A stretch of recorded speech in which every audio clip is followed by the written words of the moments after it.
This is Gabby at Alibi Bar. I think this is part 3, and you were my bartender last night, and you've got ink.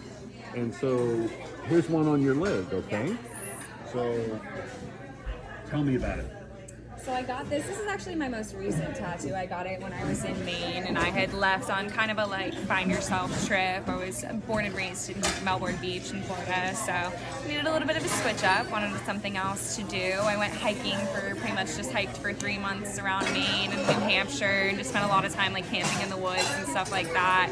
And one of the biggest things that stood out to me is I grew up going to a lake in Maine with my family, and there's dragonflies everywhere. And dragonflies are a big they're like a symbol of change.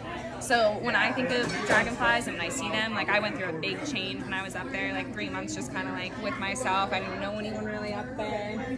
So I wanted something to always remind me that I did that alone by myself, went out there. And that was always something I was really scared of, is leaving my family and leaving my friends and going out on my own. And now I don't really fear that anymore. And that's just something that will always bring me back to that point. You did that. You did that for yourself, and that can never be changed.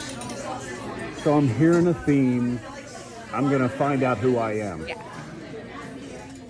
And I get the idea you're on the path. Yeah. Are dragonflies spiritual? I believe so. How so? I think that there's spirits in everything. I think that you can have an object that is so insignificant to someone else can be so significant to you because it's based on the experience that you had with it and the experiences that you create with it. The way you picture the world is different from anyone else's, and no one can ever have that same view. That's why tattoos, I feel are so special, because it's a way to bring your own meaning and keep it there forever.